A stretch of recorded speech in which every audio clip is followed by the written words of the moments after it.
और board exam वालों क्या हाल है? नींद तो काफी अच्छी आ रही होगी। तो चलिए शुरू करते हैं बोर्ड एग्जाम के लिए स्पेशल फिजिक्स का क्वेश्चन है। सबसे पहला नंबर तो मैं आपको बता देना चाहता हूं कि 12th बोर्ड 2022 जितने भी एग्जाम दे रहे हैं सब लोग के लिए काफी इंपॉर्टेंट एग्जाम और काफी इंपॉर्टेंट लेक्चर है, ठीक है? तो इन चीजों को ध्यान रखिएगा। जनरली चैप्टर में होगा क्या, आज के पॉइंट में मैंने मॉडल पेपर को सॉल्यूशन किया है, ठीक है? लेकिन ये आपको ये नहीं सोचना है कि मॉडल पेपर का सॉल्यूशन इस चैप्टर में क्या होगा कि मॉडल पेपर के साथ साथ जितने भी रिलेटेड क्वेश्चंस है, रिलेटेड क्वेश्चंस यानी कि फुल्ली डिस्कस करने वाले हैं हम। क्वेश्चन एक रहेगा लेकिन आपको तरीका अनेक रहेगा, यानी कि सॉल्यूशंस भी एक रहेगा, लेकिन उसके साथ और भी क्वेश्चन डिस्कस करेंगे। तो चलिए, जय हिंद दोस्तों। सभी बोर्ड एग्जाम देने वाले स्टूडेंट को बेस्ट ऑफ लक। और एग्जाम देने से पहले ये वीडियो देखना मत भूलिए, क्योंकि फिजिक्स है तो फिजिक्स में आपको एक निचोड़ मालूम रहना चाहिए। सरकार ने यानी कि बिहार सरकार ने तो मॉडल पेपर निकाला ही निकाला है, लेकिन उस मॉडल पेपर के आधार सॉल्यूशन के आधार पर कितने सारे क्वेश्चंस बन रहे हैं, उन सभी क्वेश्चंस को हम लोग देखेंगे आज। तो चलिए शुरू करते हैं अपना सफर। और इसी के साथ पहला क्वेश्चन, समय नहीं गंवाएंगे, पहला क्वेश्चन देखिए, पढ़िए क्या कहता है। तो पहला क्वेश्चन कहता है पृष्ठीय आवेश का एसआई मात्रक क्या होगा। तो समझो इस क्वेश्चन से क्या क्या क्वेश्चन बन सकता है। एक तो तुमको पृष्ठीय आवेश पूछ रहा है, उसमें पृष्ठीय आवेश। तो अब यहां से समझते हैं ये पृष्ठीय आवेश का मतलब क्या होता है। पृष्ठ मतलब होता है सरफेस, इसके जगह पर रेखीय आवेश भी रह सकता है, आयतन आवेश भी रह सकता है, आयतन आवेश घनत्व, समझ रहे हैं? ये तीनों क्वेश्चन आ सकता है। ऑप्शन में देखिए जरा, पृष्ठीय भी रह सकता है, रेखीय भी रह सकता है, आयतन भी। अगर क्वेश्चन पृष्ठीय आवेश है तो आवेश बटा एरिया, क्योंकि पृष्ठ का मतलब होता है सतह और सतह का मतलब क्षेत्रफल। रेखीय, फिर देखिए Q बटा L, L का मतलब होता है लाइन, लाइन को ही कहते हैं रेखा, ठीक है? आयतन तो Q बटा V, V का मतलब क्या हो गया वॉल्यूम, आवेश बटा वॉल्यूम। क्वेश्चन क्या पूछा है, मात्रक ना। तो देखिए Q का मात्रक C और A का मात्रक मीटर स्क्वायर, अर्थात C बटा कितना हो गया मीटर के स्क्वायर। इसकी बात करेंगे तो C बटा मीटर, और इसकी बात करेंगे तो C बटा मीटर क्यूब। अब क्वेश्चन तुमसे कुछ भी पूछे, पृष्ठीय आवेश पूछे, रेखीय आवेश पूछे, आयतन आवेश पूछे, तीनों में से कुछ भी आ जाए ना तो आप एकदम दंदनाक मार के आइएगा। अगर आपसे पूछ देता है बीमा, क्या पूछेगा बीमा, टेंशन ना लीजिए। तो देखिए कूलम्ब का बीमा होता है 80, कूलम्ब का बीमा 80। अगर ये मीटर स्क्वायर है तो L के स्क्वायर, अगर केवल मीटर है तो इसके लिए L, और अगर मीटर क्यू है तो इसके लिए L क्यू। तो जो जैसा पूछे वैसे क्वेश्चन को नचा दीजिएगा। अब मजा आ रहा है कि नहीं मजा आ रहा है? मजा आ रहा है तो दबा के शेयर करो। चलिए साथ साथ लाइक भी कर दीजिएगा। जो पहली बार यूजर्स हैं चैनल को सब्सक्राइब कीजिए, इसी के साथ दूसरा क्वेश्चन को दीजिए जवाब, तब तक हम करते हैं अपना बोर्ड को साफ, ठीक है? चलिए क्वेश्चन नंबर 2 क्या कहता है। तो अच्छा हाँ, इसमें तो मैंने एक चीज बताया नहीं कि क्वेश्चन नंबर 1 का आंसर क्या होगा। तो क्वेश्चन नंबर 1 में कहता है पृष्ठीय आवेश का एसआई मात्रक क्या है, तो क्या निकल गया कूलम्ब प्रति मीटर के स्क्वायर। तो आपका आंसर क्या चल जाएगा भाई, डी नंबर। आंसर क्या हो जाएगा, डी नंबर, ठीक है? कूलम्ब प्रति मीटर। अब क्वेश्चन नंबर 2 पे आइए। देखिए क्वेश्चन नंबर 2 क्या कहता है। क्वेश्चन नंबर 2 कहता है एप्सिलॉन नॉट का मान। तो मैं यहां पर केवल एप्सिलॉन ही नहीं बताऊंगा। देखिए आपको जब एप्सिलॉन पूछ रहा है तो एप्सिलॉन है क्या भैया, एप्सिलॉन को कहते हैं परावैद्युतांक, वैद्युतांक, परमिटिविटी, एप्सिलॉन। एप्सिलॉन का वैल्यू होता है 8.85 गुना 10 के पावर -12, 8.85 गुना 10 के पावर 12। इसमें एक और क्वेश्चन भी आ सकता है के एक इलेक्ट्रोस्टैटिक कांस्टेंट 9 गुना 10 के पावर 9 न्यूटन मीटर स्क्वायर प्रति कूलम्ब के स्क्वायर, न्यूटन मीटर स्क्वायर प्रति कूलम्ब के स्क्वायर। सॉरी ये गलती हो गया, और गलती होने का रीजन है यहाँ पर जो आपका आंसर आएगा F बराबर होता है K इंटू Q1 Q2 बटा R स्क्वायर। हाँ तो ठीक ही लिखे थे, न्यूटन मीटर के स्क्वायर प्रति कूलम्ब के स्क्वायर, चूंकि ये इधर आएगा तो मीटर में और ये गुना वाला आएगा तो भागा में। ध्यान से, एप्सिलॉन 8.85 गुना 10 के पावर -12 के 9 गुना 10 के पावर 9 न्यूटन मीटर स्क्वायर प्रति कूलम्ब। एक क्वेश्चन इसमें और मैं आपको बता देता हूं जो ताबड़तोड़ आजकल पूछा जा रहा है एक ESU बराबर कितना कूलम्ब, एक ESU बराबर कितना कूलम्ब, तो भैया एक कूलम्ब बराबर 3 गुना 10 के पावर 9 ESU। अब इसी को गुना वाला भागा हम करेंगे तो 1/3 गुना 10 के पावर -9 कूलम्ब। याद रहेगा आपको? याद रहेगा? नहीं भी याद रहेगा तो कॉपी में नोट करते चलिए, आपको ज्यादा इंपॉर्टेंट चीज करेगा, ठीक है। और ये क्वेश्चन नंबर 2 का जवाब आपके पास क्या हो गया, आराम से जवाब देना है, ज्यादा हड़बड़ाना नहीं है। 8.85 गुना 10 के पावर -12 क्या है? -12। ऑप्शन देखिए आप, किसी में -12 है, किसी में -16, -13, -20। चूंकि 8.85 में सब में सेम ही है, सेम को हटा दिया, आंसर आपका मैच कर गया। चलिए क्वेश्चन नंबर 3 का दीजिए जब तक जवाब, और हम करते हैं अपना काम, यानी कि अपने बोर्ड को फिर से साफ। चलिए फटाफट कमेंट बॉक्स को एकदम जवाब देते चलिए और क्वेश्चन का जवाब उठाते चलिए, आपको मजा आ जाएगा आज के क्लास में, ठीक है। चलिए ऐसा नहीं लगेगा कि हम लोग एक एक क्वेश्चन का ऑब्जेक्टिव सॉल्यूशन करें, थ्योरी ही पढ़ रहे हैं। ये पूरे फिजिक्स का निचोड़िया हमारा 2 लेक्चर होगा, एक आज होगा और एक कल होगा, ठीक है। तो इस चीज को जरा समझेंगे। तीसरा नंबर क्वेश्चन कहता है कि आवेश Q से, सुनिएगा, आवेश Q से R दूरी पर, कोई आवेश Q है, इससे R दूरी पर विद्युत तीव्रता का मान क्या होगा? निम्नलिखित में से विद्युत तीव्रता का मान पूछा जा रहा है। विद्युत तीव्रता का मान तो याद कर लेते हैं, तीव्रता का मान क्या होता है भैया? Limit Q tends to 0, force upon charge, ठीक है। ये होता है सबसे पहला नंबर विद्युत तीव्रता का फॉर्मूला है, कि ये भी याद रखेंगे, जो कि ऑप्शन में नहीं है आपका, तो आपको ध्यान में रखना होगा कि limit Q tends to 0, force upon क्या होता है? Q, ठीक है। अब जो ऑप्शन के हिसाब से चलते हैं उसको चलते हैं, तो E का जो वैल्यू होगा इसमें सब में देखिए 1/4πε0, 1/4πε, पकड़ने का तरीका इलेक्ट्रोस्टैटिक फोर्स, यहाँ पे क्या लिखा है? फोर्स में क्या होता है? 1/r²। याद करिए, फोर्स में आपका क्या होता है? K × Q1 Q2/r²। पकड़ने का तरीका बता रहे हैं, नीचे में कितना? r²। इसमें देखिए सारे ऑप्शन में कहां पर r², तो पता चला कि आपको 2 नंबर में है r², Q/r²। दिखा? इसमें सर 2 गो होता है, लेकिन एगो नीचे रखेंगे तो एगो से एगो कट ना जाएगा, तो एक के गो ना बचेगा, तो जवाब हो गया 1/4πε0 Q/r²। 1/4πε0 Q/r²। अगर गलती से इसमें आपका बीमा पूछ लिया जाता है, क्या पूछ दिया जाए आपसे? बीमा। क्या पूछते हैं? बीमा। तब आप कैसे जवाब दीजिएगा? ये भी समस्या है ना आपके लिए।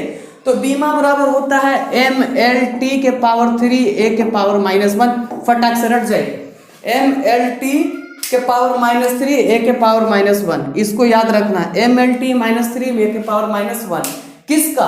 तो क्वेश्चन पूछा है विद्युत तीव्रता, तो विद्युत तीव्रता की ये बीमा हो गया, ये आपका फोर्स का मान हो गया, और ये आपका विद्युत तीव्रता का व्यंजक हो गया, limit Q tends to 0, force upon Q, ठीक है। तो सवाल का जवाब 2 हो गया। चलिए क्वेश्चन नंबर 4 में पढ़ते हैं हम लोग। क्वेश्चन नंबर 4 आपके पास आ चुका है, देखिए, और आप दीजिए जवाब और हम देते हैं अपना काम, यानी कि बोर्ड को साफ। चलिए एकदम घबराना नहीं है, बिल्कुल बोर्ड एग्जाम जरूर है, लेकिन टेंशन नहीं लेना। उतना टेंशन में जी के क्या करिएगा? टेंशन हमेशा इंसान को क्या देता है? हमेशा इंसान को लॉस में देता है। तो उससे अच्छा है कि हम फायदे में रहें। टेंशन हमेशा नुकसान दे रहा है, तो मुस्कुरा के जिएंगे और फायदे में रहेंगे। और सिंपल सी बात है, कायदे में रहिए, फायदे में रहिए। चलिए अगला क्वेश्चन, चौथा नंबर हम बताते हैं, पढ़ देते हैं क्वेश्चन। किसी गोलीय पृष्ठ के अंदर यदि +Q आवेश को रख दिया जाए तो संपूर्ण पृष्ठ से निकलने वाला विद्युत फ्लक्स किसके लिए निम्नलिखित में से कौन सा सही होगा?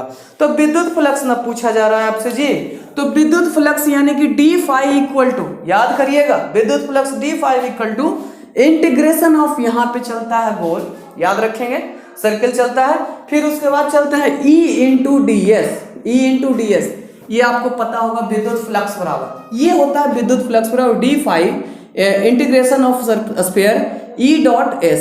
ये किसके लिए लगता है? गोलीय सरफेस, गोला है, गोले के लिए लगता है राउंड फिगर। अब लेकिन जो क्वेश्चन में दे रहा है उसके हिसाब से हम विद्युत फ्लक्स बराबर एक बेहतरीन फॉर्मूला बताते हैं, उसी पर आपको क्वेश्चन को बनाना है। और बेहतरीन फॉर्मूला क्या होता है? 1/ε0 इंटू कुल आवेश, कुल आवेश, याद रखिएगा।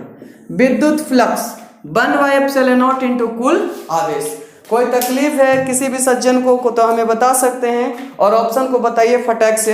कहता कोई भी आवेश, तो आवेश कितना लिखा गया था प्लस क्यू, तो यहाँ पर कुल आवेश के जगह पर क्यू चला जाएगा, तो विद्युत फ्लक्स बराबर क्या होगा Q/ε0। फटाक से मारिए कौन सा आंसर होगा। आंसर को कमेंट बॉक्स में एकदम फटाक फटाक से टाइप कर दीजिए। आपका आंसर आ जाएगा 4 का बी नंबर, 4 का बी नंबर। ठीक है, अगर इसमें पूछ देता है कि विद्युत फ्लक्स की बीमा क्या होती है, अगर इसमें एक क्वेश्चन और भी देख लेते हैं हम लोग कि विद्युत फ्लक्स की बीमा क्या होती है, तो अब आप कैसे बताइएगा जबरदस्त मान के लिए। तो समझ लीजिए कि यहाँ पर एक क्वेश्चन और ले लेते हैं, विद्युत फ्लक्स में क्या चलता है, तो d5 = E × dA, और डॉट dA है तो मतलब होता है cos थीटा। डॉट का मतलब क्या होता है cos थीटा। देखिए ये डॉट है, डॉट का मतलब cos थीटा। तो अगर 90 डिग्री से छोटा रहेगा, क्वेश्चन ये भी बन सकता है कि अगर 0 से लेकर के एंगल का मान 90 डिग्री से छोटा है, एंगल का मान 90 डिग्री से छोटा है, तो विद्युत फ्लक्स आपका क्या रहेगा पॉजिटिव। विद्युत फ्लक्स क्या रहेगा पॉजिटिव। इसको याद रखेंगे। अगर गलती से बीमा आपसे पूछ लिया जाए तो यहाँ भी ml3 t -3 और a इनवर्स। बीमा गलती से पूछ लिया जाए तो ml3 t -3 और a -1। ये विद्युत फ्लक्स, विद्युत फ्लक्स किसका, विद्युत फ्लक्स। ठीक है, चलिए बाद में मैं इसका पीडीएफ भी आपको दे दूंगा, ठीक है, टेलीग्राम पे। इसके लिए टेंशन नहीं लेना है, एग्जाम में जाने से पहले पीडीएफ भी आप डायरेक्ट पढ़ सकते हैं लास्ट टाइम। उसके लिए आपको क्या करना पड़ेगा, टेलीग्राम में जाइए, मैथ विथ मैं विजय कुमार बिहार शरीफ सर्च कीजिए या विजय सर बिहार शरीफ सर्च कीजिए, आपका आ जाएगा।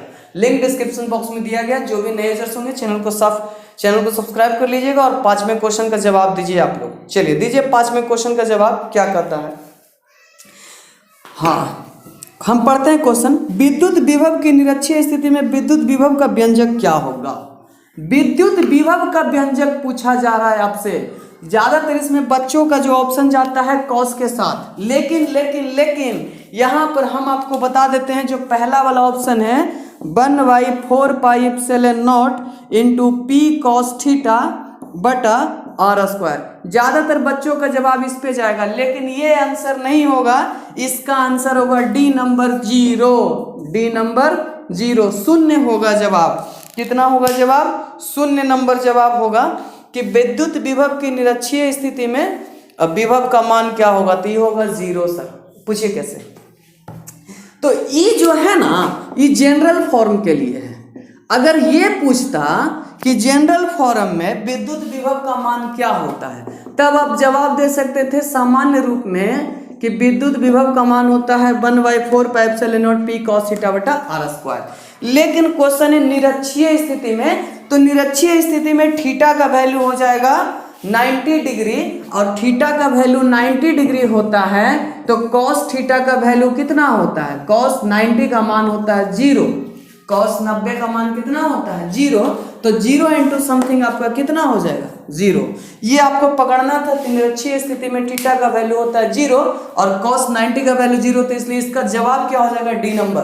जवाब क्या हो जाएगा डी नंबर। चलिए फटाक से करते हैं हम लोग अगले क्वेश्चन पर बार, और इसी के साथ दीजिए आप अपना जवाब। 6ठा नंबर, आवेशित संधारित्र पर संग्राहक पट्टिका और संघनक पट्टिका के आवेशों का योग कितना होगा। बस सिंपल सा क्वेश्चन है, और ये तो इलेक्ट्रोस्टैटिक के पिछले क्लास जो 12th हमारा चैनल पर चल रहा है कोर्स, उसमें भी पढ़ाया चुका है कि किसी भी, समझिएगा, क्वेश्चन को फटाक से समझना है फिर जवाब देना है। ये आपका क्या है, कोई भी पदार्थ है, इसके अंदर 2 गो चार्ज है। चार्ज कैसा कैसा है भाई, तो एक वो चार्ज है आपका संघनक पट्टिका के आवेशों का योग, संग्राहक पट्टिका और संघनक, एगो संग्राहक है एगो संघनक, तो यानी कि एगो पॉजिटिव रहेगा और एगो क्या रहेगा नेगेटिव। अरे भैया एगो पॉजिटिव एगो नेगेटिव, किसी भी पदार्थ में सारे आवेशों का योगफल इस तरह से बीजगणितीय योग के बराबर होता है। किसी भी पदार्थ में उपस्थित कुल आवेश उसके बीजगणितीय योग के बराबर होता है। एकदम दिमाग में घुसा लीजिए, किसी भी पदार्थ में उपस्थित आवेशों की कुल मात्रा उसके बीजगणितीय योग के बराबर। कि प्लस माइनस कट गया तो कितना जवाब आ गया, प्लस माइनस कट गया तो कितना जवाब आ गया, बता दिया फटाक से।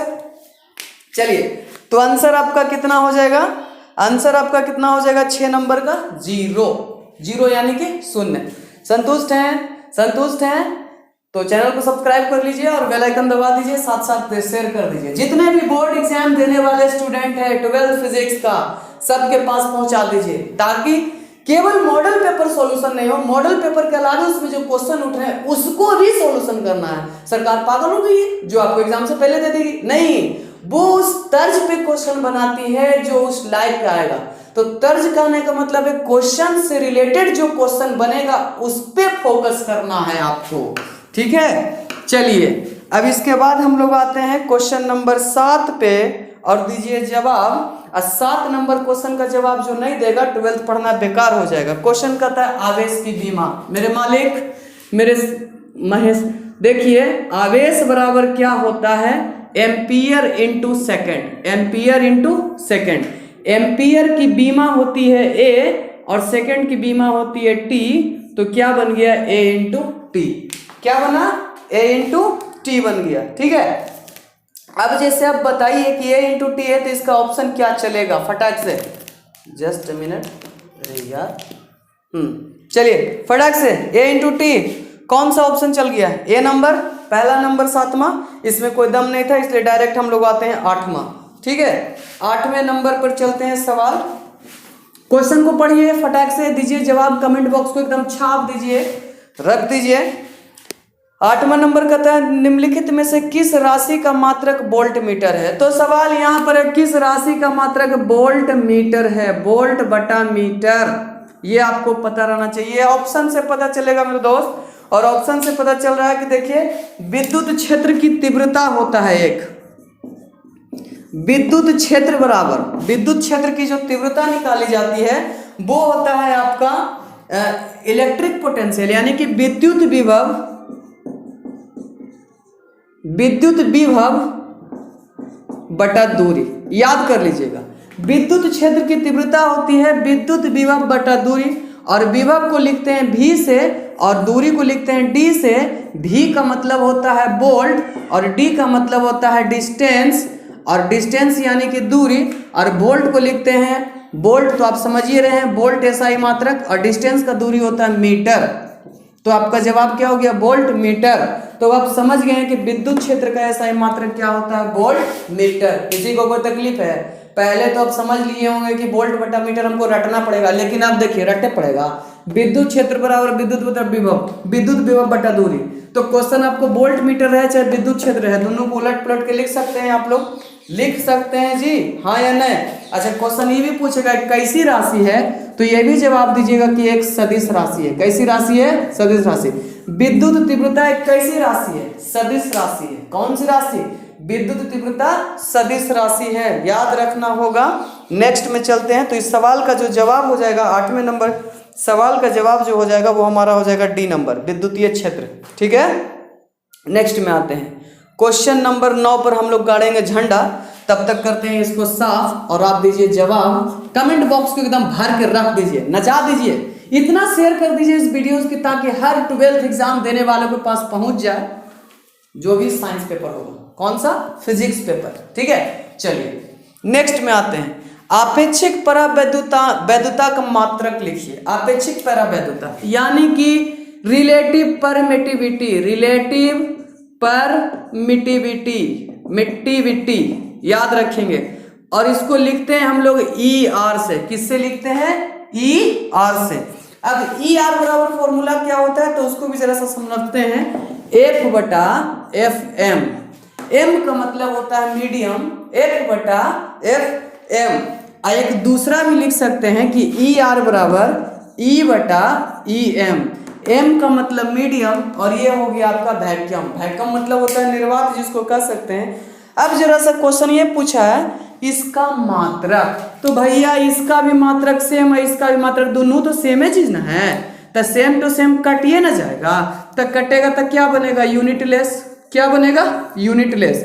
यूनिटलेस कहीं ऑप्शन में है आपका, यानी कि बीमाहीन, बीमाहीन है मात्रकहीन, मात्रकहीन कहीं पर भी है? दिख रहा है आपको मात्रकहीन क्वेश्चन में? हाँ, कहीं पर भी?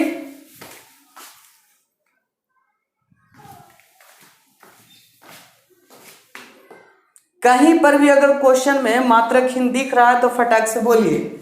नहीं, हमको तो नहीं दिख रहा है, तो नहीं दिख रहा है तो आपका आंसर क्या हो जाएगा? डी नंबर, ठीक है। नेक्स्ट में आते हैं, क्वेश्चन नंबर 10 में देखिए, जस्ट आपका देखिए ऊपर में यह था 10, तुरंत आपका पास आ गया है क्वेश्चन नंबर 10। देखिए 10 का दीजिएगा जवाब, तब तक हम करते हैं बोर्ड। अच्छा एक चीज और, क्वेश्चन तो हमने आपको बताना भूल गया था कि क्वेश्चन नंबर 9 में कुछ और क्वेश्चन आ सकता है कि इप्सिलॉन यानी कि इप्सिलॉन का जो मान होता है ये आपका मेटल के लिए आपका जो रहेगा रिलेटिव परमिटिविटी इन्फिनाइट रहेगा। मेटल के लिए कितना रहेगा? इन्फिनाइट। अगर क्वेश्चन ये पूछ दिया परीक्षा में आपका कि किसी भी धातु का परमिटिविटी कितना होता है, तो आप आंख बंद करके बोलिए अनंत, इनफाइनाइट। लेकिन जब भी पूछा जाएगा एयर का, निर्वात का, तो आप कितना जवाब दीजिएगा? 1।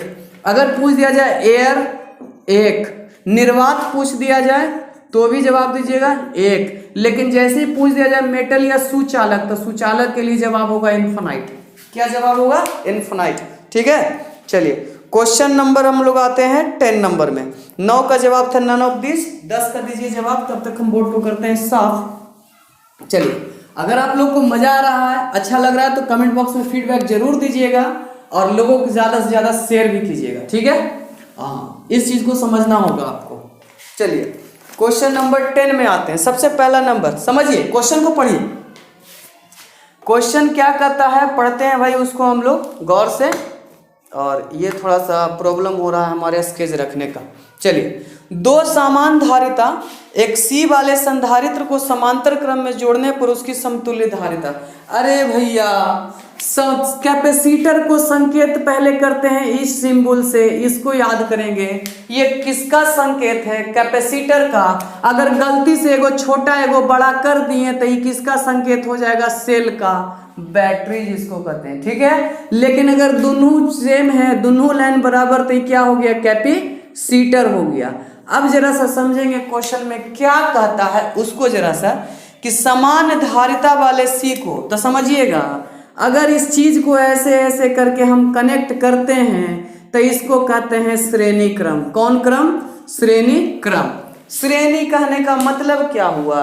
तो श्रेणी कहने का मतलब हो गया सीरीज। लेकिन अगर इसी चीज को हम ऐसे करेंगे, ऊपर इंड टू इंड और वन टू वन ऐसे कर करके जोड़ेंगे, इसको कहते हैं समांतर क्रम। ठीक है, समांतर क्रम। तो इसका क्या होगा, इसका क्या होता, दोनों का हम आपको समझाएंगे।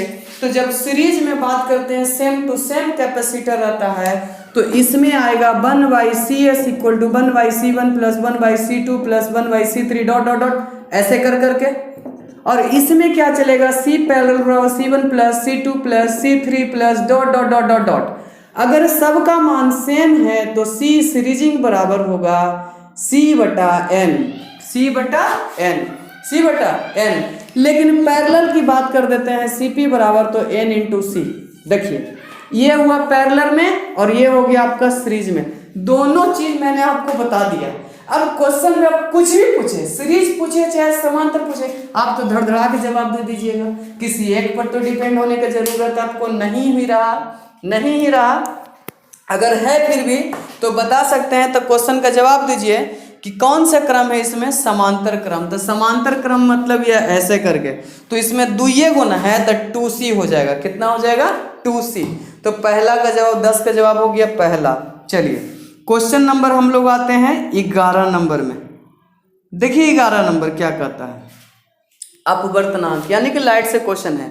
तो जब तक आप क्वेश्चन को दीजिए पढ़ के जवाब, तब तक हम करते हैं अपना बोर्ड को साफ। और मैं बार बार कर रहा हूं कि जितने भी 12th एग्जाम देने वाले हैं, वीडियो को जरूर देखिए और इतना एरिया में फैला दीजिए कि हर बच्चा को एकदम कामयाबी मिले। फिजिक्स में उसको ऑब्जेक्टिव में कोई प्रॉब्लम नहीं हो। ठीक है, विशेष तौर से आप हमें टेलीग्राम पे जुड़ सकते हैं। ठीक है, विजय कुमार बिहार शरीफ या विजय सर बिहार शरीफ लिखिए, उसमें आपका आ जाएगा। ठीक है, हमारी फोटोज लगी रहेगी, उसमें आ जाएंगे। और इसी के साथ 11 नंबर क्वेश्चन देखिए, म्यू अपवर्तनांक एक प्रिज्म वाले। तो प्रिज्म होता है ट्रायंगुलर शेप में, एंगल इसको लिखते हैं A। कोई भी एंगल इसमें ऐसे करके कौन जाएगा? रे। ये इंसिडेंट रे और ये हो गया रिफ्रैक्टेड रे। तो इसको जाने का मतलब ये, और इसको बैक से लेते हैं, ये बनता है आपका विचलन कोण। ये कौन सा कोण बनेगा? विचलन कोण। विचलन का मतलब होता है डेविएशन एंगल। विचलन का मतलब क्या होता है? Deviation angle. अब क्वेश्चन ये पूछ रहा है कि विचलन कोण का न्यूनतम विचलन कोण। भैया delta equal to mu minus 1 into A, formula हखून रट लो। विचलन कोण बराबर mu minus 1 into A. Mu क्या होता है? तो म्यू होता है प्रिज्म का रिफ्रैक्टिव इंडेक्स, प्रिज्म का रिफ्रैक्टिव इंडेक्स म्यू होता है। क्वेश्चन ये भी आ सकता है कि म्यू क्या होता है, तो प्रिज्म का सबसे ज्यादा विचलन कोण किसका होता है, तो बैगनी रंग का। सबसे कम विचलन कोण किसका होता है, तो लाल रंग का। ये भी क्वेश्चन पूछ सकता है, बैगनी रंग का विचलन कोण सबसे ज्यादा होगा और लाल रंग का विचलन कोण सबसे कम होगा। ये भी क्वेश्चन आपसे आ सकता है, तो इसलिए टेंशन ना लें। जो भी क्वेश्चन बनेगा यहाँ पे मैं सबका चर्चा करूंगा और उन एक भी क्वेश्चन छूटने नहीं दे रहा। मैं इसको 2 पार्ट में ले रहा हूँ, 35 क्वेश्चन आज और 35 क्वेश्चन कल। ये 2 सीरीज देखने के बाद आपको लगेगा कि फिजिक्स में नहीं, बहुत कुछ आप जान चुके हैं। चलिए, ऑब्जेक्टिव आपको कोई दिक्कत नहीं होगा, ठीक है। चलिए, बोर्ड एग्जाम जब क्लियर होंगे तो उसके बाद हमारे पास एक नेट का स्पेशल सीरीज आ जाएगा, ठीक है ना। तो ज्यादा से ज्यादा लोग नेट गेट का जो तैयारी करने वाले, नेट IIT जेईई, वो सब लोगों की जुड़िए फटाक से। तो इसका जवाब चल गया बी नंबर। और चलते हैं 12 नंबर सवाल पे आते हैं। सूर्य के प्रकाश का वर्णक्रम क्या होता है। सूर्य के प्रकाश, अब जानते हैं कि सूर्य का प्रकाश एक श्वेत प्रकाश होता है।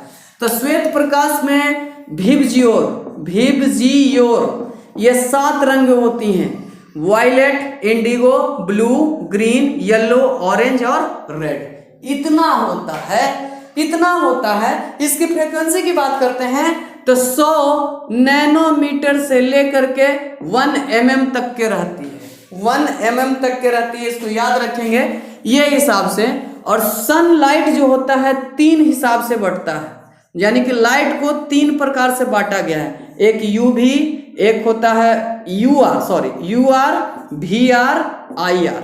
नाम याद रखेंगे सबका, देखिए UR का मतलब अल्ट्रा वायलेट रे, VR का मतलब विजुअल रे, जो हम लोग को दिखाई देता है, विजुअल रे। IR का मतलब इंफ्रारेड, जो टीवी रिमोट में लगल रहता है, इंफ्रारेड सेंसर के काम करेगा, वो इंफ्रारेड रहेगा।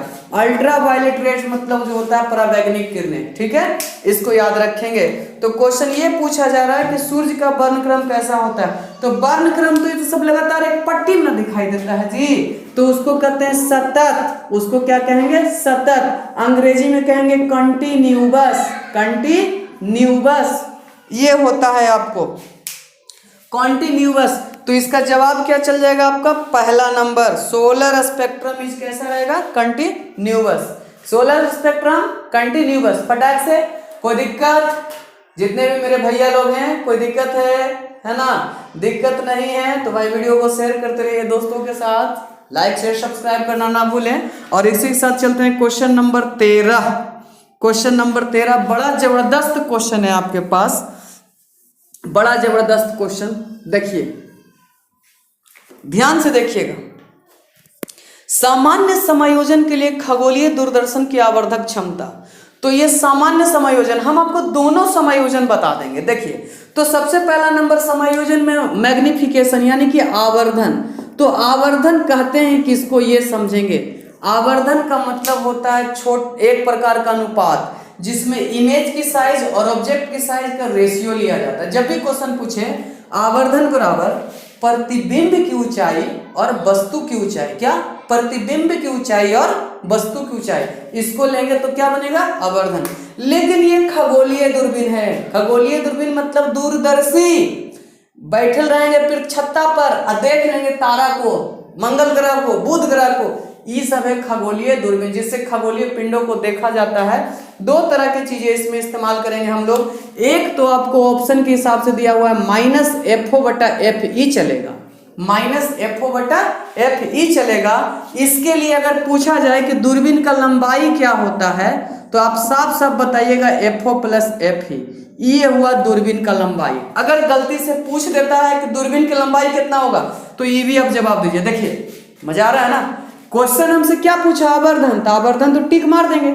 लेकिन अगर परीक्षा में क्वेश्चन ये पूछे कि दूरबीन की लंबाई कितना है तो FO+FE, अब बन जाएगा कोई दिक्कत। लेकिन अब इसमें ये पूछता है कि d दूरी पर, कितना दूरी पर, d दूरी की स्पष्ट d न्यूनतम दूरी पर स्पष्ट सीमा के लिए आवर्धन क्या होगा।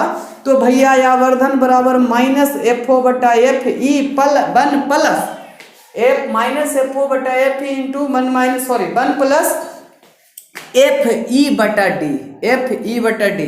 ये भी आपको याद रखना है कि अगर डी दूरी पर पूछ दिया जाए तो m बराबर माइनस एफ ओ बटा F E into 1 plus F E बटा डी। अब डी क्या है? तो डी स्पष्ट दृष्टि की न्यूनतम सीमा जिसमें मनुष्य देखता है नजदीक में कितना, 25 सेंटीमीटर। कितना? 25। तुम हमसे कितना दूरी पर रहेगा, तुमको साथ साथ देखेंगे 25। अब ऐसे आंखें गड़ा के देखेंगे तो दिख जाएगा नहीं ना, ऐसे देखेंगे तो नहीं ना दिखेगा। मोबाइल को भी देखते हैं तो कम से कम एक डिस्टेंस दूरी लगा करके, वही आपका होता है सामान्य आंखों के लिए कितना, 25 सेंटीमीटर। इसको याद रखेंगे, ठीक है। लेकिन अगर इसमें पूछ दिया जाए कि लेंथ कितना होता है, किसका, दूरबीन का, तो भैया लेंथ हो जाएगा इसमें F O plus U E. U E का मतलब हो गया आंखों से दूरी, यू ई ऑब्जेक्ट की, ई का मतलब होता है नेत्रिका जिसमें ई। अब इसमें सवाल है कि ओ और ई का मतलब, O for objective, E for eyepiece, O for objective, E for eyepiece. Eyepiece मतलब जेज है भैया। अगर ऐसा का हुआ दूरबीन है हमारे पास तो इन्हें लगेगा आंख, तो इसको कहेंगे आई पीस, और ये हो गया ऑब्जेक्टिव। समझे? कोई दिक्कत है इसमें? कोई दिक्कत नहीं है तो अब आगे बढ़ते हैं। चलिए, तो इसका 13 नंबर का जवाब हो जाएगा कितना भाई, ए नंबर। कितना होगा? ए नंबर। चलिए 14 नंबर सवाल पर आते हैं हम लोग। तो 14 नंबर सवाल कर दीजिए जवाब, जब तक हम अपने करते हैं बोर्ड को साफ। और इसमें भी बहुत सारे क्वेश्चन आने वाले हैं आपके पास। हाँ, मजा आ जाएगा, इतना मजा आएगा ना कि आपको नहीं लगेगा कि आप ऑब्जेक्टिव सॉल्यूशन कर रहे हैं, बिल्कुल थ्योरेटिकल जैसा, एक शब्द में सॉल्यूशन, यानी कि डिस्क्रिप्शन, वन शॉट इसको कह सकते हैं। 14 नंबर सवाल क्या कहता है सर, निम्नलिखित में से किसका अपवर्तनांक सबसे अधिक है? निम्नलिखित में से किसका अपवर्तनांक सबसे अधिक है? तब यहां पर यह शुरू होता है कि अपवर्तनांक है क्या, तो सबसे पहले अपवर्तनांक बराबर सी बटा भी होता है। रट लीजिए एकदम इस चीज को। अपवर्तनांक को म्यू से सूचित करते हैं और म्यू बराबर होता है सी बटा भी। सी का मतलब होता है प्रकाश की चाल, यानी कि निर्वात में प्रकाश की चाल, और भी हो गया माध्यम में प्रकाश की चाल। तो एगो वायु रहेगा, एगो आपका क्या रहेगा, मीडियम रहेगा। तो मीडियम कुछ भी रह सकता है। तो इसमें सबसे ज्यादा जो होता है हीरा का 12/5 यानी कि 2.4 रट लेना है। कहीं कहीं पर 2.5 भी रहेगा, ऐसा इसलिए कि इसका 2.49 होता है। तो जो लगभग 5 भी करके याद कर लेते हैं हम लोग, ठीक है, पॉइंट में लाने के बाद चाल के एक्यूरेट। लेकिन हम आपको बताएंगे 2.4 ही याद करना है, क्योंकि 12/5 का रेशियो के हिसाब से बनता है। अच्छा, इसमें कुछ चीजों का और भी क्वेश्चन, तो इसका जवाब पहले दे देते हैं, डी नंबर। अब पूछा जाएगा कि कांच का कितना होता है सर? कांच का होता है 3/2। सबका लिख लीजिए, कांच का 3/2 यानी कि 1/5। अब जैसे सवाल आ गया कांच के बाद, तो कांच के बाद यहाँ पर जल का भी आ सकता है, तो जल का होता है 4/3। अगर पूछ दिया जाए वायु का, तो वायु का होता है 1। अगर पूछ दिया जाए निर्वात का होता है सर 1। अगर पूछ दिया जाए कार्बन डाइऑक्साइड का, तो 0.0024950 0.00495 ये होता है, ठीक है। वायु का होता है 1.00009 होगा, तो गड़बड़ा जाएगा, उसे वायु से कम चल जाएगा ना, ये हो जाएगा, ठीक है। चलिए, ये सब चीजों को आपको याद रखना है रिफ्रैक्टिव इंडेक्स में, ठीक है। सबसे ज्यादा होता है हीरा का, सबसे कम होता है निर्वात का, एयर का। गैस में सबसे कम होता है कार्बन डाइऑक्साइड का, गैस में सबसे कम कार्बन डाइऑक्साइड का, ठीक है। चलिए, अब इसके बाद दीजिए 15 नंबर सवाल का जवाब। उसके बाद आते हैं हम लोग अपने बोर्ड पे करते हैं काम।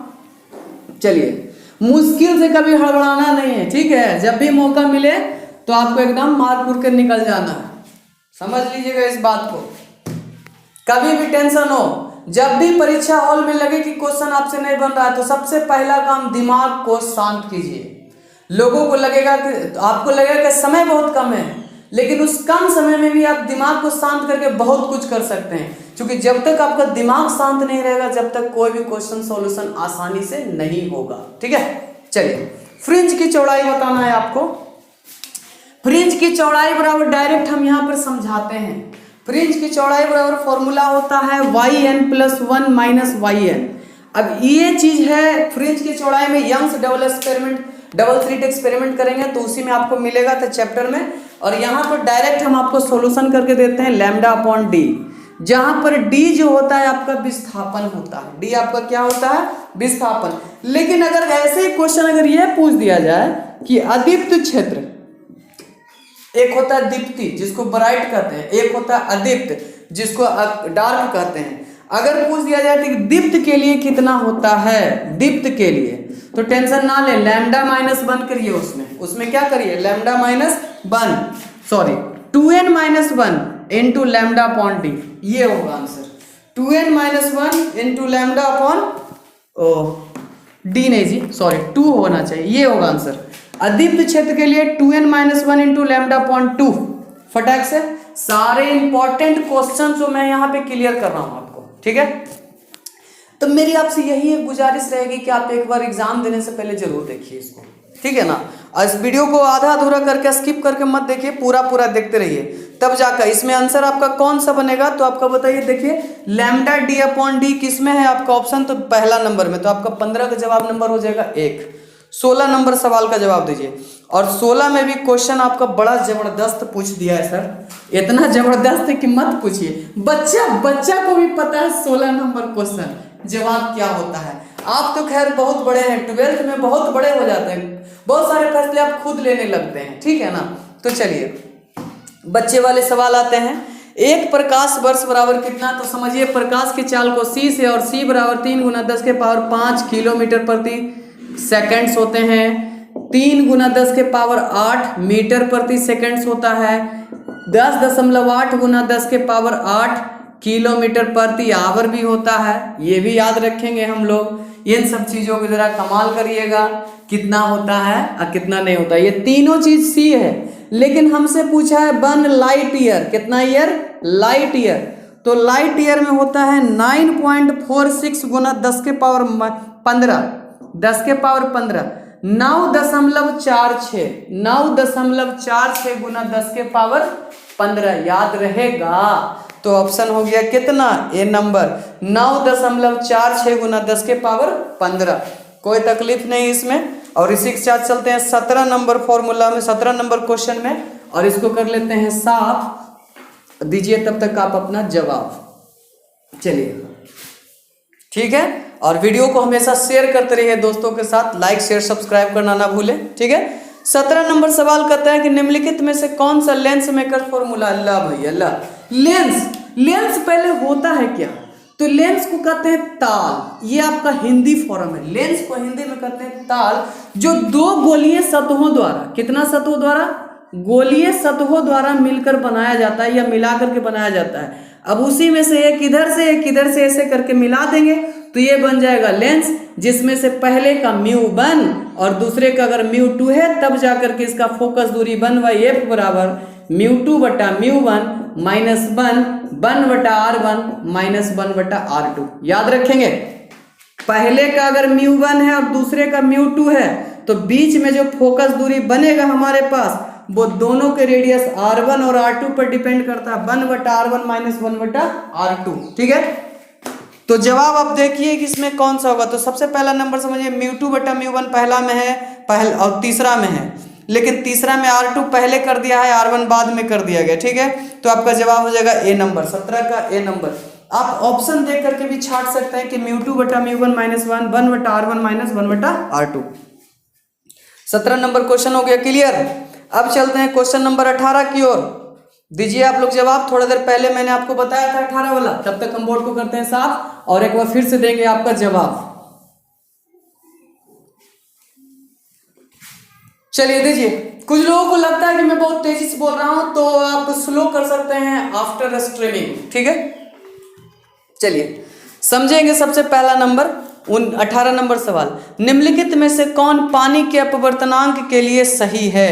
पानी के अपवर्तनांक के लिए सही है निम्नलिखित में। थोड़ा देर पहले हमने बताया था कि पानी का जो म्यू होता है 4/3 होता है। कितना होता है, 4/3। तो 3 से भागा दीजिए ना सर, 3 से भागा दीजिएगा तो 3 एकम 3, 1.0, 3 यानी कि 1 कितना आएगा 3। तो आपका जवाब हो जाएगा डी नंबर। आपका जवाब कितना नंबर, डी नंबर। कोई तकलीफ इसमें। चलिए और इसी के साथ 19 नंबर भी एकदम बच्चा वाला सवाल थोड़ा देर पहले हुआ था। सामान्य आंख के लिए स्पष्ट दृष्टि की न्यूनतम सीमा कितनी है, न्यूनतम दूरी कितनी है। तो सीमा, तो जब न्यूनतम की बात करता है तो 25 सेंटीमीटर, न्यूनतम की बात करेंगे तो 25 सेंटीमीटर, और मैक्सिमम की बात करेंगे तो कितना चलेगा, अनंत चलेगा। ठीक है, मैक्सिमम की बात करेंगे तो अनंत। और इसी के साथ आते हैं क्वेश्चन नंबर 20 पर। थोड़ा इजी क्वेश्चन था तो मैंने जल्दी पार कर दे दीजिए 20 नंबर जवाब। चलिए, जो क्वेश्चन लगेगा कि फुल डिस्कस करना जरूरी है मैं उसका डिस्कस अवश्य करूंगा, और जो नहीं लगेगा कि पार कर जाता है तो इसको मैं पार ही कर दूंगा। ठीक है, क्वेश्चन नंबर 20 में आइए। निम्नलिखित में से कुशी का समीकरण, कुशी यानी कि कॉचीज इक्वेशंस, ठीक है, तो ये जो कॉची इक्वेशंस है ना, ये आपका फ्रिंज पर आधारित है, यानी कि रिफ्रैक्टिव इंडेक्स के हिसाब से जो बैगनी रंग लाल रंग का लैम्डा बदलता है, लैम्डा यानी कि तरंग दैर्घ्य बदलता है, उसी से ये आपको कहाँ पढ़ने को है, तो रिफ्रैक्टिव इंडेक्स वाले चैप्टर में पढ़ने का है, रिफ्रैक्टिव इंडेक्स वाले में। और कॉची का इक्वेशंस क्या कहता है, तो mu equal to A plus B बटा लैम्डा 2 प्लस सी बटा लैम्डा 4 प्लस डी बटा lambda 6 plus dot dot dot ऐसी चले जाएगा। इसी को कहते हैं कॉचीज इक्वेशंस, यानी कि कुशी का समीकरण। अब जैसे समझते हैं कि ये होता है क्या, तो अब जरा क्वेश्चन में देखिए कि कौन है आपका ऐसा बना हुआ आपका भाई, पहला होगा, दूसरा होगा, तीसरा होगा, चौथा होगा। तो बताइए फटाक से इसका जवाब क्या चलेगा।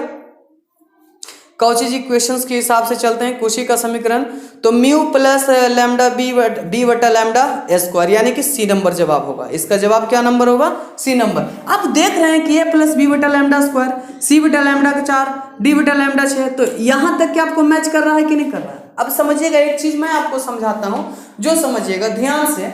इसमें होता है क्या, तो अगर जैसे बात कर लेते हैं म्यू 1 2, ठीक है, तो ये 2 बाद में आया तो 2 पहले आएगा, ये 1 आएगा, ये पहले आएगा।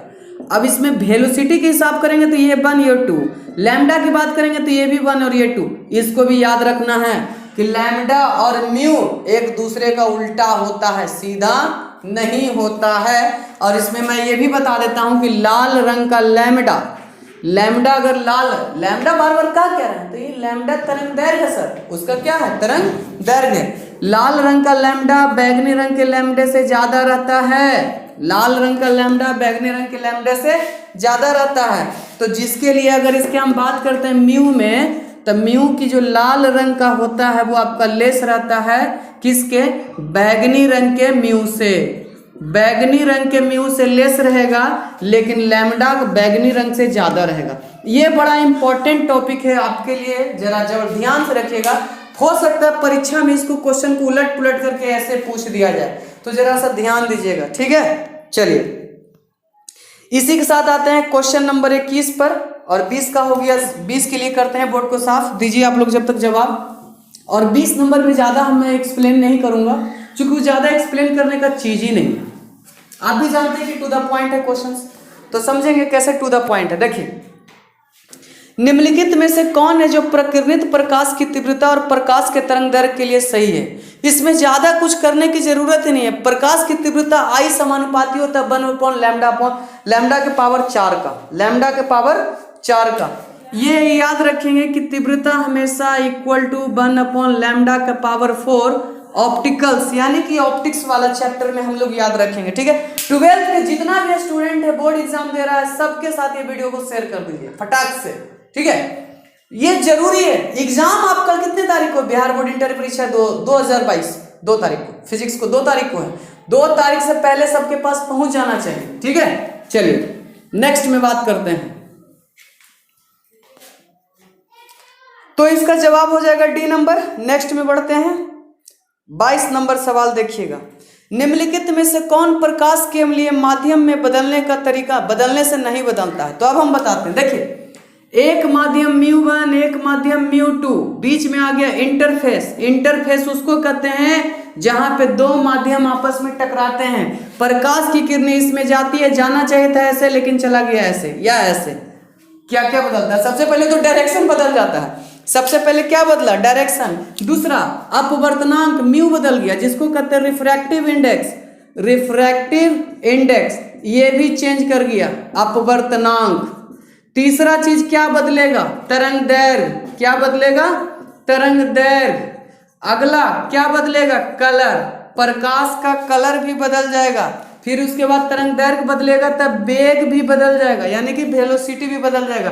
तब जो नहीं बदलेगा वो कौन? आवृत्ति नहीं बदलेगा, आवृत्ति आपका नहीं बदलेगा। तो आपका आंसर क्या हो जाएगा सर? आवृत्ति को मारिए फटाक से, आंसर में टिक कर दीजिए फटाक से। कौन सा है ऑप्शन? ए नंबर। 22 का जवाब हो गया ए नंबर। नेक्स्ट 22 के बाद चलते हैं हम लोग नंबर में 23। दीजिए आप लोग जवाब, तब तक हम बोर्ड को करते हैं अपना साफ।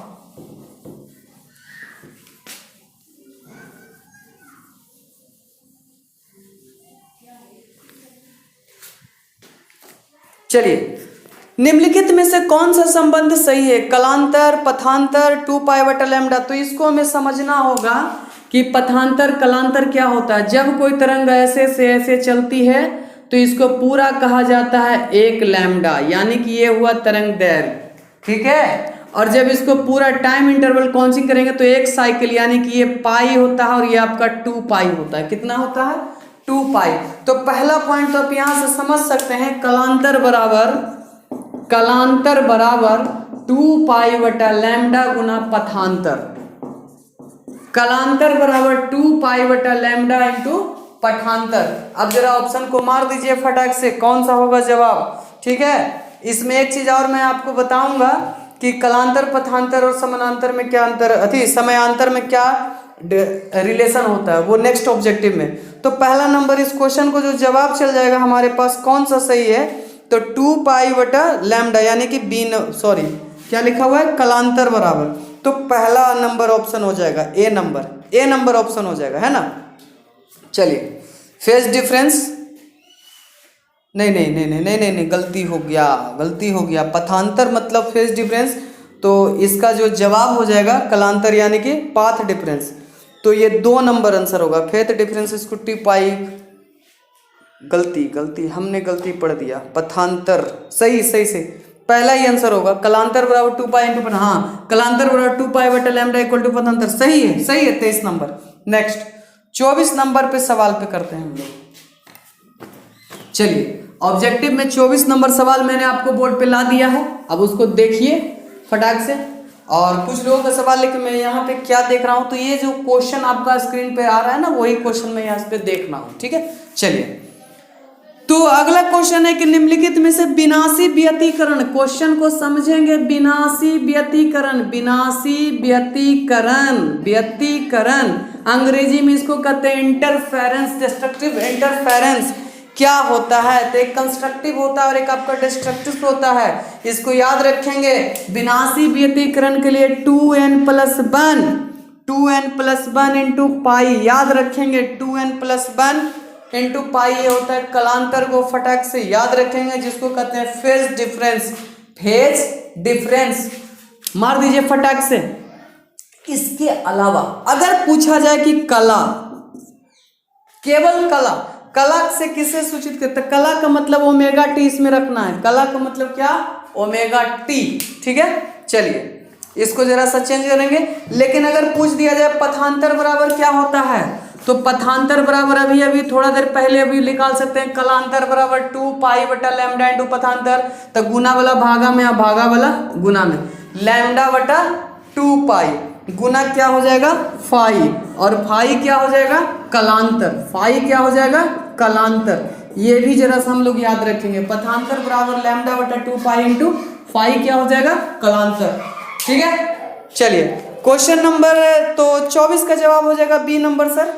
चलिए 25 में चलते हैं हम लोग आते हैं 25 नंबर में। तब तक को करते हैं बोर्ड को साफ, और उसके बाद दीजिए आप अपना जवाब। ए बी सी डी जो भी रहे, है ना, ए बी सी डी जो भी रहे उसको दीजिएगा जवाब आप लोग।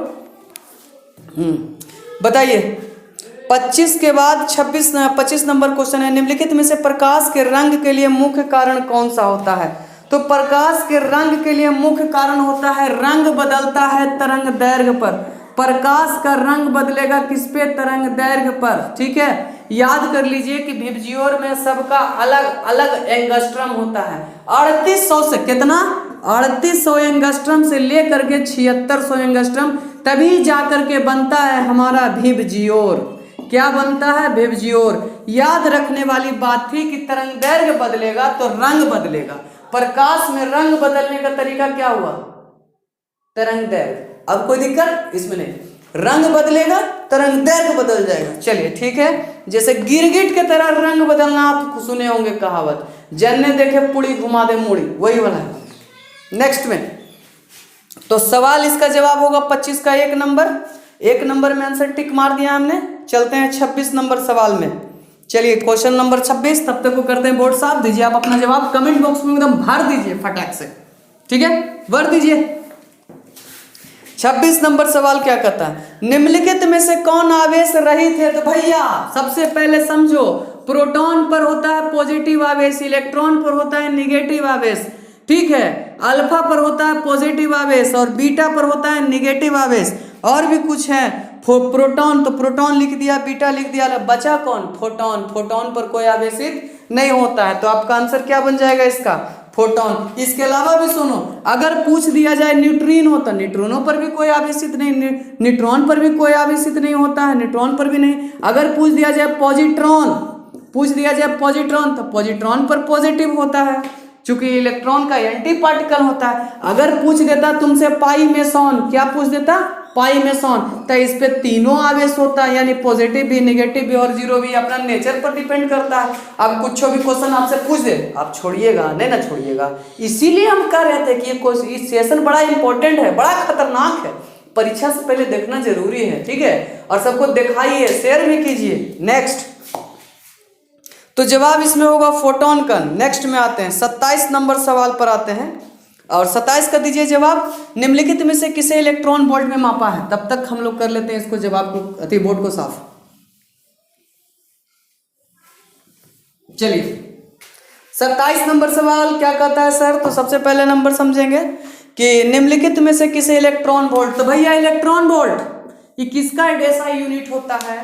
और ये नहीं बताएगा तो समझ लो बेकार फिजिक्स पढ़ रहा है, बेकार में फिजिक्स पढ़ रहा है, अपना माथा कोप रहा है। कुइयां में जाके कूद जाओ, अगर बगल में कोई गार्जियन बैठा है तो उसको कह दो 2 थप्पड़ मारो, लेकिन फिजिक्स को हमारे दिमाग में घुसा दो, ठीक है। चलिए इलेक्ट्रॉन वोल्ट जो होता है ऊर्जा, किसका? ऊर्जा।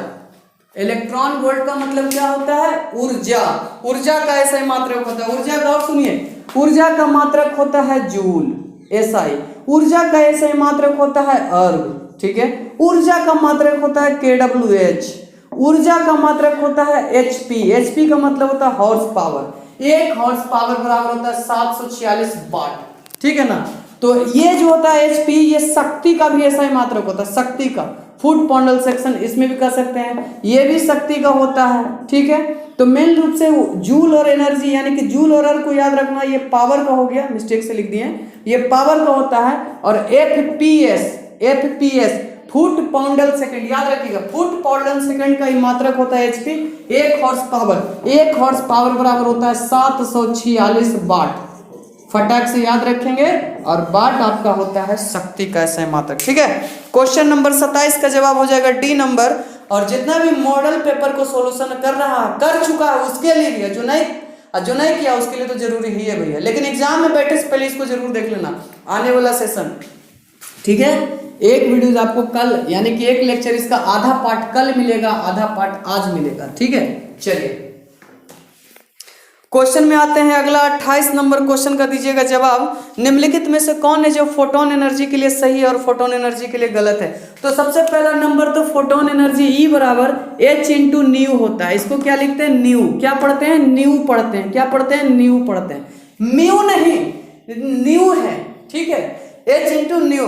और उसके बाद फिर क्या जानते हैं कि सी बराबर होता है न्यू इंटू भी, भी इंटू न्यू, सॉरी गलती रख दी है, न्यू इंटू लैम्डा होता है सी बराबर, न्यू इंटू लैम्डा। तो केवल न्यू बराबर जानना चाहते हैं तो सी अपॉन क्या होगा? लैम्डा।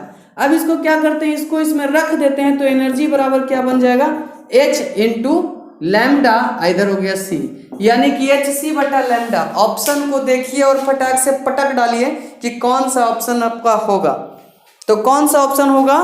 तो एच सी बाई लैम्डा किस में है? बी नंबर में। तो आपका हो गया जवाब 28 का बी। बी का कितना हो गया जवाब? 28 का बी, एनर्जी बराबर, ठीक है। चलिए कोई दिक्कत इसमें? अगर नहीं दिक्कत है तो दबा के शेयर कीजिए, लाइक कीजिए, फटाक से दोस्तों के साथ एंजॉय कीजिए और इंटर बोर्ड परीक्षा में एग्जाम देने से पहले एक बार जरूर देखिए, ठीक है।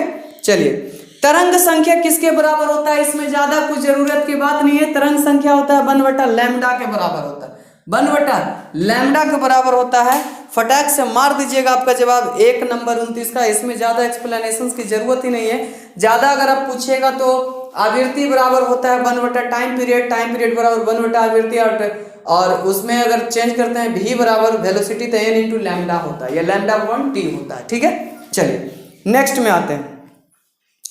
30 नंबर सवाल, बड़ा इंपॉर्टेंट क्वेश्चन केमिस्ट्री के लिए भी और फिजिक्स के लिए भी। फिजिक्स के तो है ये इंपॉर्टेंट, लेकिन केमिस्ट्रियों में भी इसको छाप दिया जाता है। क्वेश्चन ये पूछता है कि निम्नलिखित में से कौन सा संबंध नाभिक की त्रिज्या के लिए सही है और कौन सा संबंध नहीं है। तो भैया याद कर लेते हैं, कोई भी परमाणु रहता है, एटम मतलब होता है परमाणु, इसकी संख्या को सूचित किया जाता है जेड से।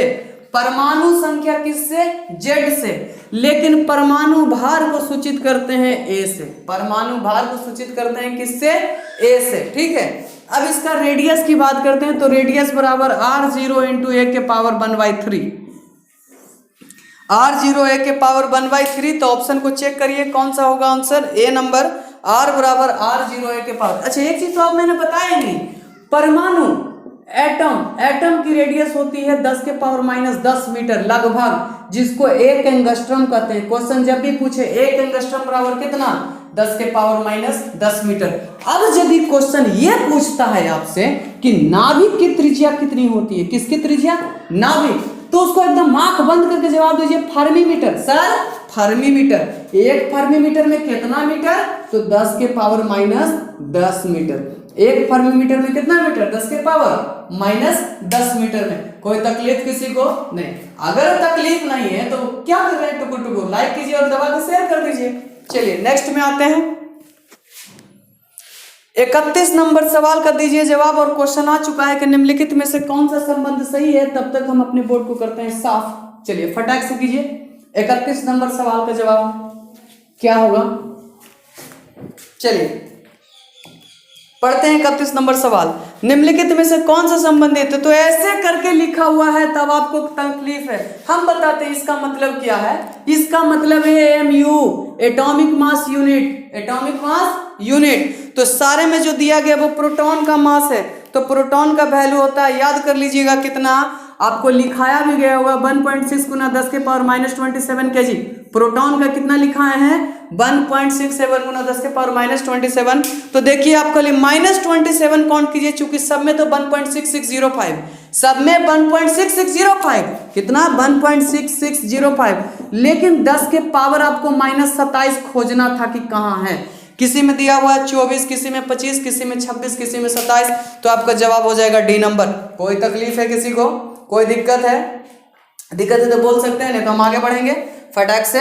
चलिए अब यहाँ पर फिर से देख लेते हैं कि प्रोटॉन है। अगर पूछ देता है इलेक्ट्रॉन, अगर आपसे कितना पूछ देता है इलेक्ट्रॉन, तो इलेक्ट्रॉन को होता है 9.1 गुना 10 के पावर -31 kg।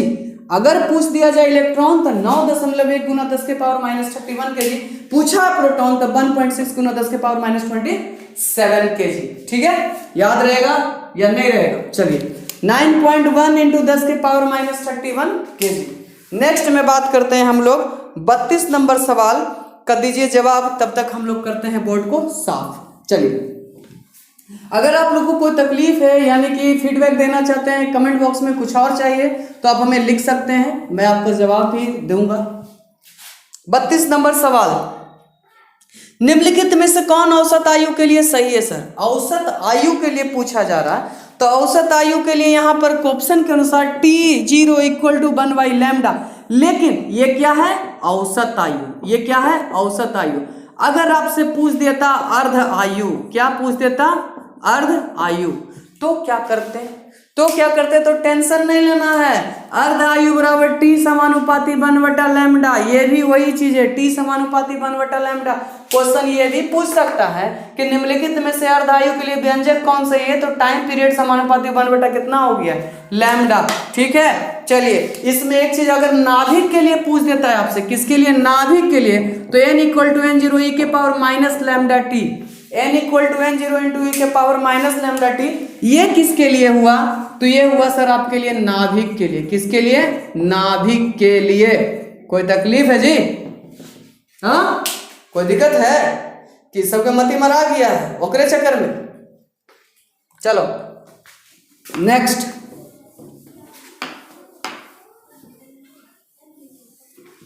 तो इसका जवाब क्या हो जाएगा? सी नंबर। नेक्स्ट में चलते हैं 33 नंबर सवाल, और आ गया है बड़ा आसान सवाल, जिसको ये क्वेश्चन नहीं बनेगा वो समझो बेकार हो गया है।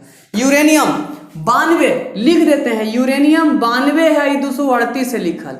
क्वेश्चन पूछ रहा है कि न्यूट्रॉन की संख्या। तो भैया जो नीचे रहता है वो रहता है प्रोटॉन इक्वल टू इलेक्ट्रॉन, और जो ऊपर रहता है वो प्रोटॉन प्लस क्या होता है? न्यूट्रॉन। तो हमको चाहिए न्यूट्रॉन, तो न्यूट्रॉन का मतलब होता है a माइनस जेड। ए का मतलब 238 और जेड का माइनस 92। चूंकि इसको करते हैं जेड और ये होता है ए। अब इसको घटाइए तो 8 में से 2 गया तो 6, और 23 में से 9 चला जाएगा तो कितना बचेगा? 146। 146। तो आपका जवाब 146 कौन है उसमें? फटाक से देखिए तो पता चला हमको देखने पर कि सी है। क्या पता चला? देखने पर कि सी है। ठीक है, चलो जय हिंद जय भारत करके एकदम मार के निकल ले, चल जाओ आंसर में। ऐसा ना कि जय माता डी बोल देना और आंसर हो गया डी। डी नहीं, सी है। 34 नंबर सवाल में देखेंगे निम्नलिखित में से कौन सही है और कौन आपका गलत है। ठीक है, और ये जो सवाल है आपका बाइनरी नंबर से रिलेटेड, और बाइनरी नंबर एकदम इतना पढ़ाए हैं, इतना अच्छा से कि बाइनरी जब भी पूछे तो बाइन 2 4 8, 1 दूनी 2, 2 दूनी 4, 4 दूनी 8, 8 दूनी 16, इस हिसाब से करते आपको चलना है। तो निम्नलिखित में से कौन सा? 4 का पूछ रहा है ना, तो 4 देखिए तो इसमें ये है, तो 4 के नीचे लिखेंगे 1 और बाकी सब के नीचे लिख देंगे 0। 4 के नीचे लिखेंगे 1 और बाकी सब के नीचे लिख देंगे 0। यही तो बन गया बाइनरी नंबर। ठीक है, बताइए कौन होगा? 1 0 0। आंसर पता चल गया पहला। आंसर पता चल गया पहला। बाइनरी का मतलब होता है 2 और 10 का मतलब होता है दशमलवांश। चलिए क्वेश्चन नंबर 35 में आते हैं। क्या लिखा हुआ है? 35 में भी काफी इजी सवाल है, ज्यादा हमको बोलने की जरूरत नहीं पड़ेगी कि द्विधारी में 1 + 1 कितना होता है। तो 1 + 1 आपको जोड़ देंगे तो कितना बनेगा? 2। और 2 के लिए देखिए 2 यहाँ पर है, 1 का ये होगा 0। ठीक है, आइसु भी 1 + 1 आपका करेंगे तो 2, और 2 का बाइनरी निकालेंगे हम लोग तो कितना बनेगा? 1 0। तब 1 + 1 = 1 0। 1 + 1 = 1 0। तो आपका जवाब क्या चलेगा? C number. इसका भी जवाब क्या होगा? C number.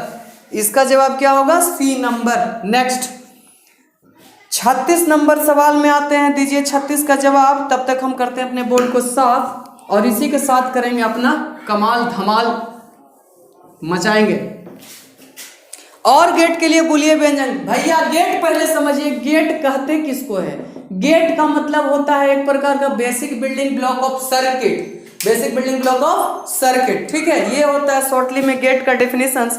और गेट को बनाने से पहले हम लोग समझते हैं एक और गेट होता है, एक एंड गेट होता है, एक नॉट गेट होता है। ठीक है, 3 गो। हम और का मतलब, एंड का मतलब, नॉट का मतलब, और जब भी रहेगा तो समझिए जोड़। क्या समझेंगे? जोड़। एंड जब भी रहेगा तो समझिए गुना, और नॉट जब भी समझिए उल्टा। क्या समझ लेना? उल्टा। ठीक है, चलिए कैसे समझेंगे कि अगर a + b है = c तो ये बन जाता है और। अगर a.b = c है तो ये बनेगा एंड। अगर a का उल्टा a के ऊपर डैश लग जाए तो ये बनता है नॉट। ये क्या बनता है? नॉट। तो समझना क्या है? और का मतलब जोड़, एंड का मतलब गुना, और नॉट का मतलब उल्टा। यानी कि 0 है तो 1 और 1 है तो 0। चलिए कोई दिक्कत है इसमें? नहीं। इसके अलावा भी होता है गेट। एक होता है नॉर, एक होता है नंड। एक होता है नंड, एक नॉर होता है, एक होता है नंड। ठीक है, तो नॉर तो और का देख लिए कि प्लस होता है, एक कर ऊपर ऐसे कर दिए तो बन गया नॉर। एंड का मतलब गुना होता है, एक कर ऊपर ऐसे कर दिए तो ये बन गया नंड। और तो कुछ इसमें कमाना नहीं है। नॉर का मतलब जोड़, एंड का मतलब गुना, नॉट मतलब उल्टा, नॉर मतलब नहीं है जोड़, यानी कि जोड़ करके पावर ऐसे ऊपर में। नैंड मतलब नहीं है एंड, यानी कि a.b करके पावर में ऐसे रेस। कोई तकलीफ है? चलिए कोई दिक्कत नहीं है। तो आज हम लोग करते इस सवाल का जवाब क्या हो जाएगा भाई, और गेट के लिए बूलिय व्यंजक प्राप्त करें। तो और गेट के लिए बूलिय व्यंजक यहाँ पर हो गया a plus B equal to C, यानी कि ऑप्शन नंबर डी। ठीक है, तो यहां तक हुआ क्वेश्चन। फिर 37 नंबर सवाल में देखेंगे चुंबकीय आघूर्ण का मात्रक क्या होता है। तो चुंबकीय आघूर्ण का मात्रक होता है JT इनवर्स 1, ये होता है चुंबकीय आघूर्ण का मात्रक 37 नंबर। और आज मैं आपको यहीं तक करूंगा, इसके बाद जो हमारी जो वीडियोस होगी वो हमारा नेक्स्ट चैप्टर में होगा। ठीक है, चलिए। तो जितने भी भाई बंधु दोस्त हैं उन सबसे मैं कहना चाहता हूं कि जितने भी 12th एग्जाम देने वाले बड़े सबके साथ वीडियो को एकदम शेयर कर दीजिए, ताकि एग्जाम देने से पहले एक बार जरूर दें और कोई भी बोर्ड में अच्छे से अच्छे नंबरों से पास हो जाए। ठीक है, चलिए। इन 35 सवालों में केवल 35 सवाल का सॉल्यूशन नहीं था, 35 के अलावा डबल ट्रिपल सवाल, यानी कि 200 ऑब्जेक्टिव था। ठीक है, कल फिर हम 35 अगले सवाल का सॉल्यूशन लेकर के आएंगे। तब तक के लिए दीजिए हमें इजाजत और धन्यवाद। जय हिंद। जो भी नए यूजर्स होंगे चैनल को कीजिएगा सब्सक्राइब और मुझे दीजिएगा आप अपना कृतज्ञता का आशीर्वाद।